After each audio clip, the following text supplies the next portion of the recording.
around.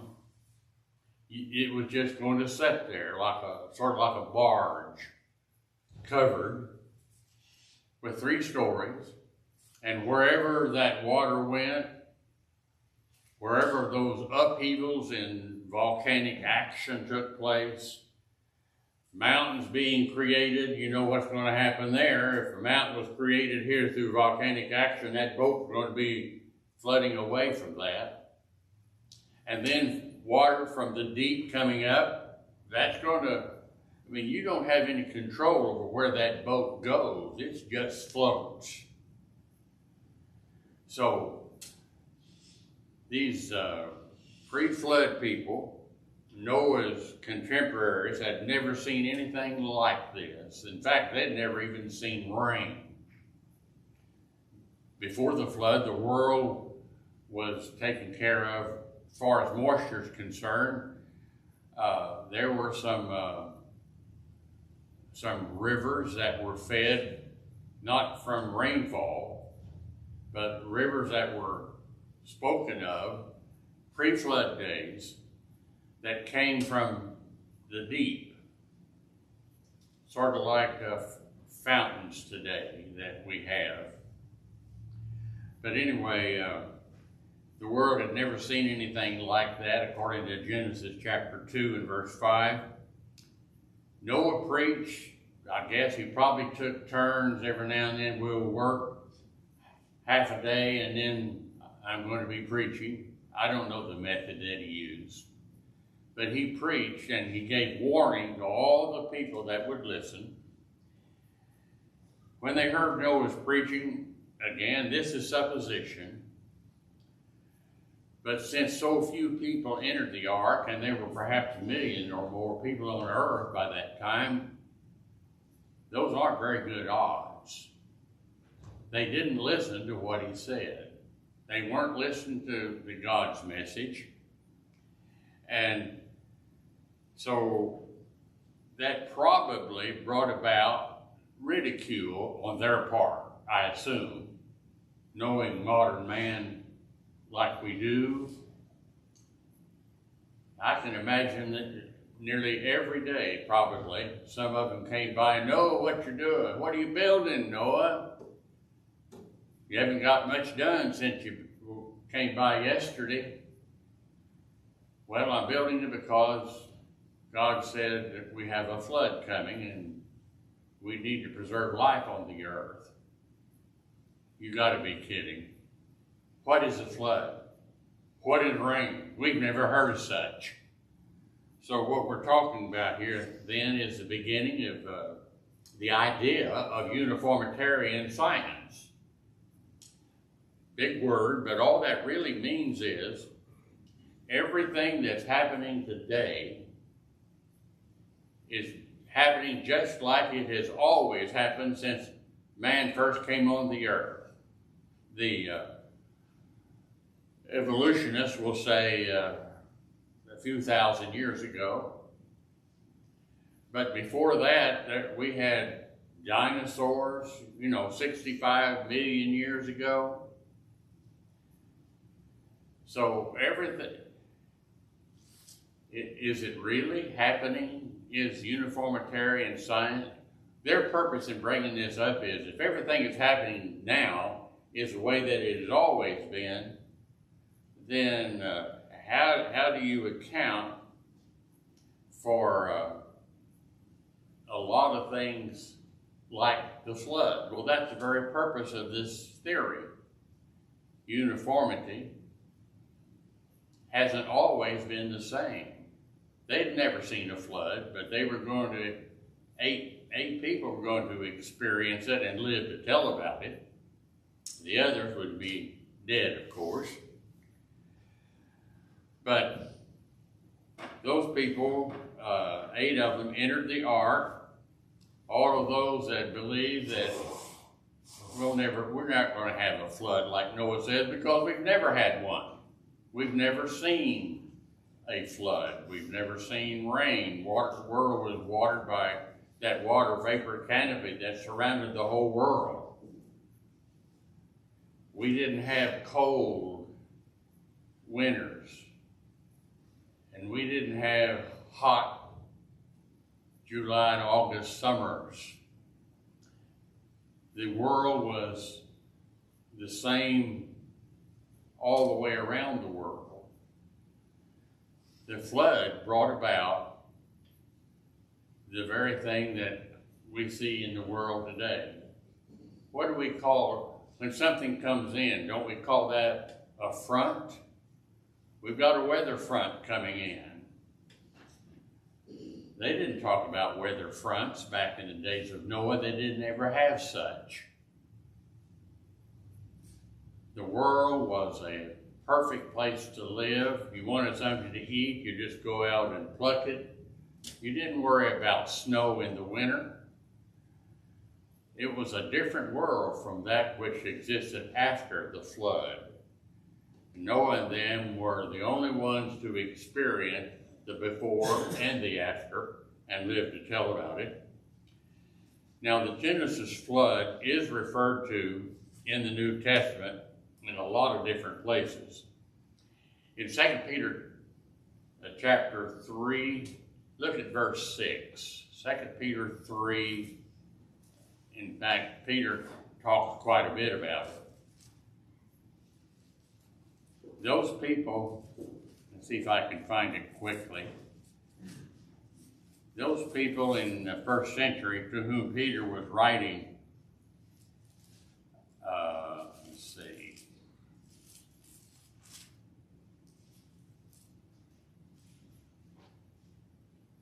Look at verse 3, 2 Peter 3, verse 3. Knowing this first, that there shall come in the last days scoffers, ridiculers, making fun. That's the reason I thought probably some of that went on during Noah's day. But the writer, Peter, continues in verse 4. Some people are ridiculing and saying, where is the promise of his coming again? And here's uniformitarianism. Read it.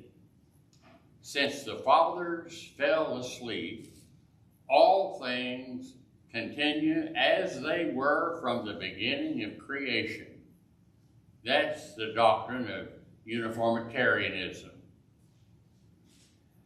But Peter says it's not true. Things have changed even in the past. And he gives for an example, verse 5 and 6. For this they were willingly ignorant, that by the word of God the heavens were of old, the earth was standing out of the water and in the water, and whereby the world that then was, being overflowed with water, perished.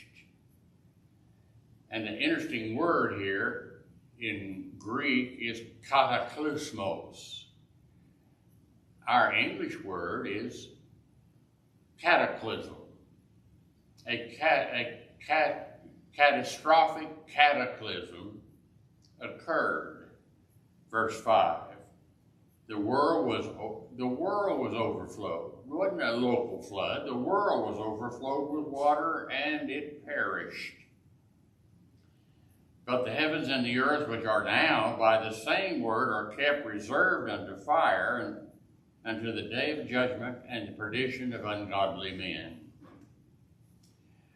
Okay, the flood then was not going to destroy all of the animals in the sea, because they live in the sea in the first place.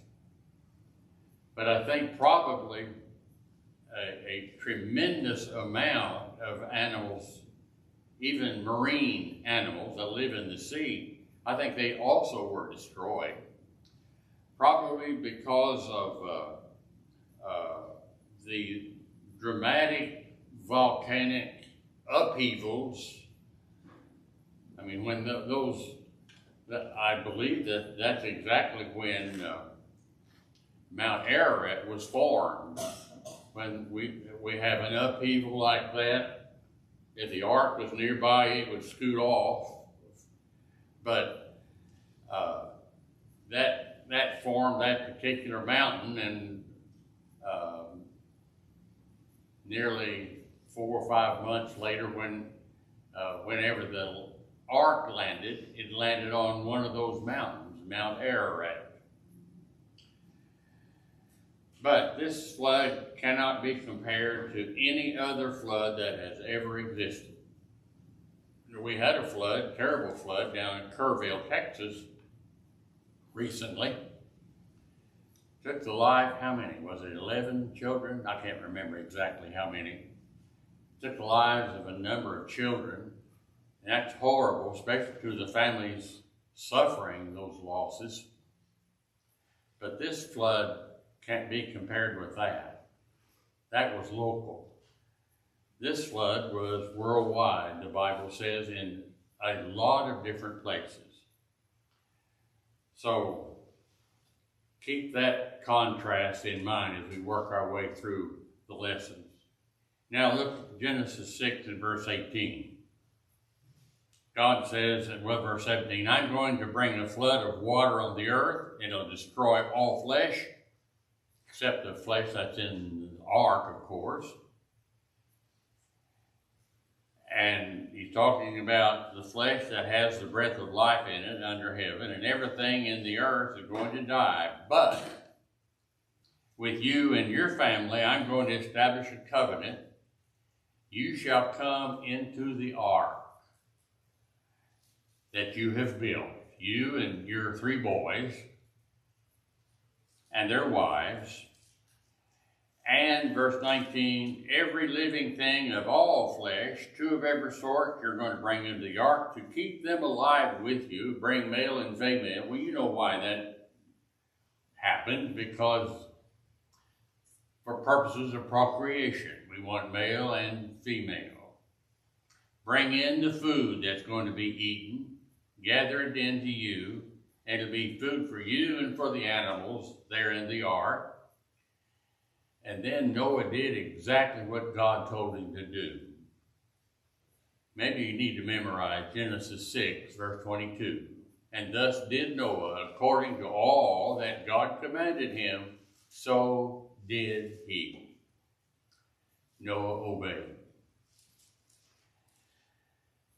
Now, of those animals that came into the ark, probably we're going to have a lot of large animals, but I believe that most of those large animals that came in were actually, they came large,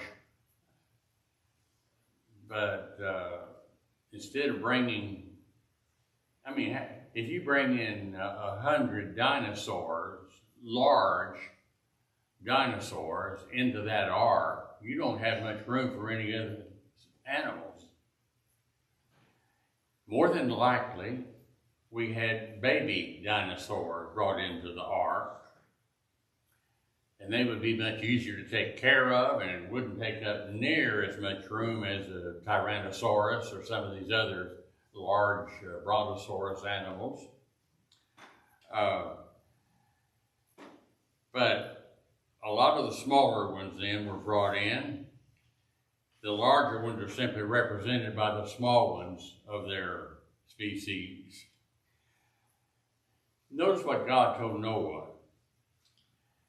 He said that the animals will come in unto thee. Genesis 6 verse 20 said, of every sort of the animals, after their kind, they shall come unto thee. How was that done? I don't try to find a natural explanation for all of this. I believe that there's a lot of supernatural things going on here. God took care of that. He didn't tell us how he did it, but the animals came to Noah. He didn't have to go out and find them and bring them in. How long would that have taken? Add that to the number of months that they were in the ark. Here he was building the ark. He as he built the ark, he didn't want to have time to go out and build a corral to keep all of the animals in and then separate some of them with different corrals. God brought the animals to him. And then the thought crossed my mind, wouldn't you have loved to have been there to see that? I wonder what Shem, Ham, and Japheth, his boys, were thinking as the animal world started coming to the ark. Don't you know, the thought must have crossed their minds, God's doing this, because God told them he was going to bring those animals, and they'll come unto you in the ark. And so Noah obeyed. Okay, that brings us to Genesis chapter 7. Follow along if you will. The Lord said to Noah, come thou. Notice he didn't say go into the ark. He said come into the ark. I think he did so with the idea that I'm going to be with you in the ark. He's going to be taking care of them. Come into the ark, Noah, and all your house, for I have seen you to be righteous before me in this generation. Here's the second time that he delineates who is or which are to be brought into the ark. Of every clean beast thou shalt take unto thee by sevens, the male and the female, of the beasts that are not clean by two, the male and female. But notice, they were brought into the ark, the unclean beasts also. Of the fowls of the air by sevens, male and the female, and here's why: to keep seed alive on the face of all of the earth. If an atomic bomb had hit that ark while it was floating with all of these creatures in it, that would have been the end of keeping seed alive on the earth. Of course, they didn't have atomic bombs in, but God was behind this whole process. Now notice he said in verse 4, for yet 7 days I will cause it to rain upon the earth, 40 days and 40 nights, and every living substance that I have made will I destroy from all the face of the earth. And Noah did according to all that God commanded him. Genesis 6:22, Genesis 7, verse 5, they're saying the same thing. Noah was obedient. Oh, yes. And Noah was 600 years old when the floods were upon the earth. So we have a little time factor, time element brought in to our knowledge. This 600-year-old man with his family went into the ark because of the waters of the flood, of the clean beasts, the beasts that are not clean, of the fowls, of every living thing that creeps on the earth. They went in 2 by 2 unto Noah in the ark, male and female, as God commanded. Verse 10. And it came to pass after 7 days. Why wait 7 days? I don't know. I can speculate, you can too. This is what we're talking about, supposition. But maybe there's some last minute things that you need to think about. I mean, when we get ready to go, let's say on a trip, do you ever make a list and write down the items that you want to do? And then as you get them into the car or van, you will mark them off. You've done that. And you get ready, and you get into the car to get ready to go, and you say, oh, wait a minute, I forgot something. And you get back out. Well, I think these 7 days is those that he might have forgotten. In other words, last minute things he was taking care of. I don't know what happened on that 7-day period, but it's interesting to note that God told him, I'm going to wait 7 days. After he waited 7 days, then the rains began. If you're still concerned about that, one of these days, when you come before the throne of God, you can ask him, why did you have Noah wait 7 days? But anyway, the ark was finally completed. The animals were assembled. The 120 years would be up in just a few days. Grandfather Methuselah was on his deathbed. I don't believe he died in the flood. I believe he died before the flood. But why bring that up? Because you figure up those years that we've been talking about in the genealogies, and you'll find Methuselah died in the same year the flood came. I suppose, quotation mark, I suppose that he died before the flood. But anyway, I throw that in about Methuselah. May have been on his deathbed. They took a week. We'll find this out later. Oftentimes after a funeral, they took a week to mourn, as we'll see in Genesis chapter 50, regarding Jacob's death and Joseph taking care of things. But anyway, after a whole century of silence, God speaks again. I say that because I assume that God was silent during those 100 years. The Bible doesn't mention him, at least, giving any further instructions. So evidently all of that 100-year period of building the ark, I'm guessing that God did not give any further instructions. But as I say, we assume a lot. But after this, God spoke again to Noah, and Noah had done what God had asked him to. Hebrews 11 verse 7 says that Noah prepared an ark to the saving of his house.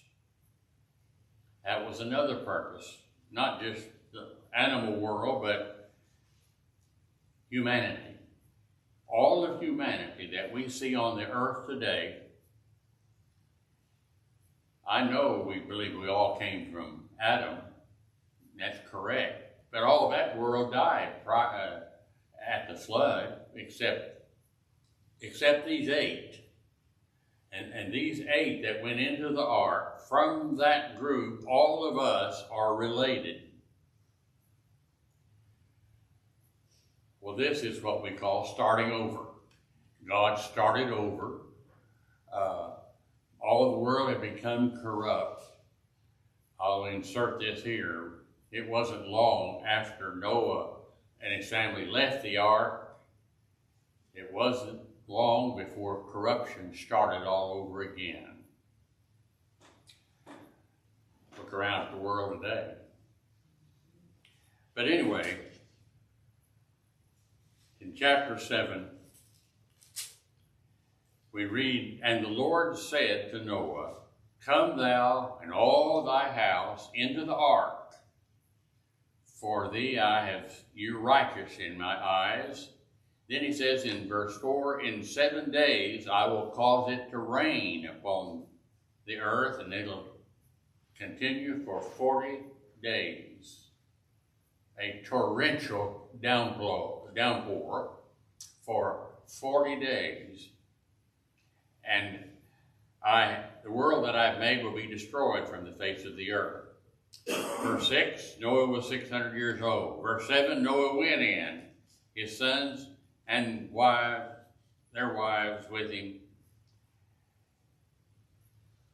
And then he tells them, he enumerates them all over again in verses 8 and 9. "Came to pass after 7 days that the waters of the flood were upon the earth." So now it's pouring down. In the 600th year of Noah's life, in the second month and the 17th day of the month, the same day were all the fountains of the great deep broken up, and the windows of heaven were opened. We had water coming from below and from above. As we said a few weeks ago, don't overlook the amount of water that came from beneath, because even today we have a tremendous amount. Some scientists say over millions of miles of water beneath the earth. Especially below, we're talking below the crust of the earth.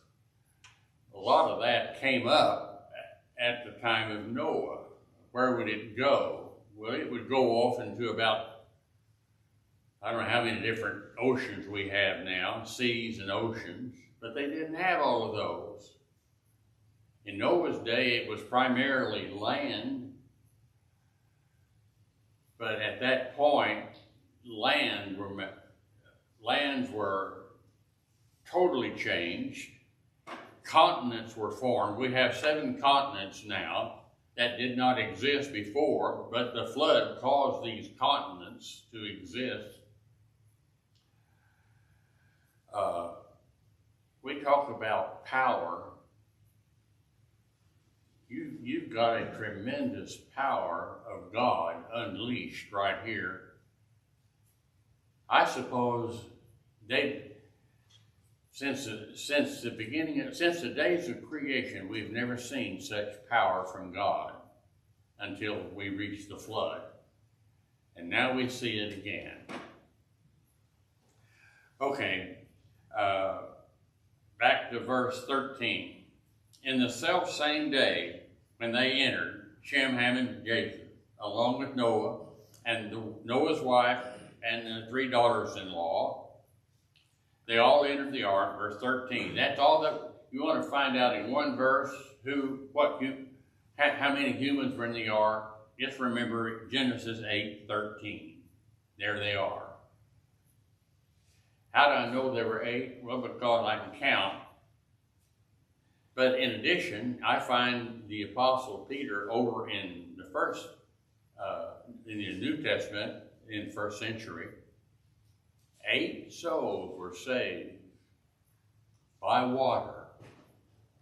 Saved, yes, from the flood, the waters of the flood, but they were also saved from an evil, corrupt society that doomed the world at that time.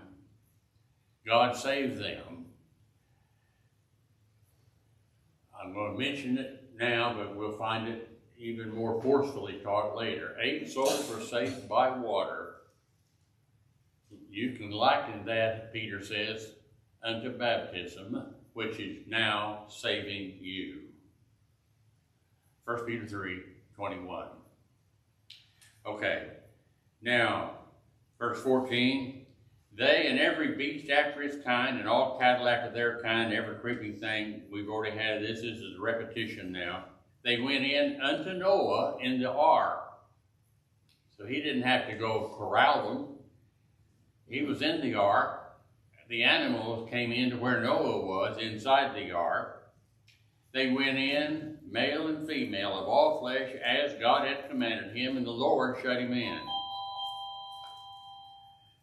There is another interesting statement. Wouldn't you love to have been in the ark and to see that happen? After all the animals came in, the humanity, the total of it that was going to exist after the ark, they were inside. Noah reached up and shut the door. No, he didn't. Who did? Wouldn't you like to watch? I mean, if it was already beginning to rain, I don't know that it was, but if it was already beginning to rain and God shut the door, don't you imagine all 8 of those humans were watching? Look at that door. What's causing that door to shut? But the Bible says that the Lord shut him in. Verse 16. They went into the ark, male and female, just like God commanded, and the Lord shut him in. And the flood was 40 days upon the earth. The waters increased and bore up that ark. It was lifted above the earth. I don't know how many feet it was lifted, but quite high. Look at the mountain, Mount Ararat, see how tall it is, 17,000 feet. That's a lot of water. And that ark would float without hitting even the top of Mount Ararat. So that's a lot of water. The flood was 40 days on the earth. The waters increased, bore up the ark, and the waters prevailed, increased greatly on the earth, and the ark went upon the face of the waters. See, Noah wasn't guiding that craft. That ark went wherever it was supposed to by the water rising from the earth and rain coming down. That craft floated. And the waters prevailed exceedingly on the earth, and all of the high hills, watch this, all of the high hills that were under the whole of heaven, all hills were covered with water. 15 cubits upward did they prevail. And the mountains were covered. And all flesh died that moved on the face of the earth. Fowl, hog, beast, every creeping thing, all in whose nostrils was the breath of life died. And those waters, verse 24 says, prevailed 150 days. We'll pick it up here next Sunday. Thanks for your attention.